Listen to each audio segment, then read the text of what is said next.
అంత శుభప్రదమైనటువంటి విషయం ఏం కాదు. కానీ లోకంలో అన్నిటికీ మినహాయింపులుంటాయి. మామూలుగా మనం ఏది చెప్తామో దానికి ఒక విచిత్రమైన రీతిలో ఒక మినహాయింపుని పొంది విశేష శక్తిని ప్రసరించగలిగినటువంటివి కొన్ని ఉంటాయి. ఉదాహరణకి ఒక విగ్రహం భిన్నమైందనుకోండి, ఆ భిన్నమైనటువంటి విగ్రహాన్ని ఇంకా పూజించరు, ఆ విగ్రహాన్ని తీసేసి నీటిలో కలిపేస్తారు.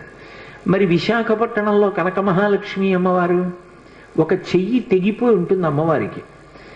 మరి ఆవిడ ఎంత అనుగ్రహమూర్తి! అసలు ఈ మార్గశీర్ష మాసంలో విశాఖపట్నంలో కనక మహాలక్ష్మి అమ్మవారి యొక్క దేవస్థానం ఇసకేస్తే రాలదాం, అంతటి అనుగ్రహప్రదాయిని. ఆ తల్లి పాదముల దగ్గరికి వెళ్ళి నమస్కరించాలి తప్ప ఆవిడ అనుగ్రహించలేనటువంటి విషయం లేదు. ఈ మధ్య కాకినాడలో నాకు అత్యంత ప్రాణ సమానమైనటువంటి మిత్రుడు, అతన్ని గుండె ఆపరేషన్ చేయడానికి థియేటర్లోకి తీసుకెళ్లారు అని చెప్పి డాక్టర్ గారు నాకు నా ఫోన్కి మెసేజ్ పెడితే, ఆయన్ని రక్షించుకోవడం నా చేతిలో ఉంటుందా? ఆ పరదేవత రక్షించాలి. పసుపు నీళ్లతో కనక మహాలక్ష్మి అమ్మవారికి అభిషేకం చేశా సమయంలో. తిరిగి వచ్చాను, శుభవార్త విన్నాను. ఆ తల్లి గొప్ప అనుగ్రహప్రదాయిని. ఆ తల్లి ఏమివ్వలేదు, ఏదైనా ఇస్తుంది. బిక్కవోల్లో విఘ్నేశ్వరుడి యొక్క మూర్తిని చూడండి, భిన్నమైంది.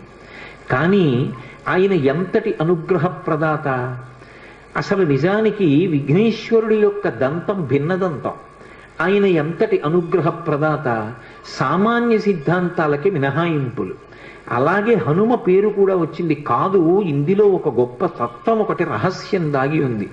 విద్యారణ్య స్వాముల వారు శృంగగిరి పీఠాన్ని అధివసించారు.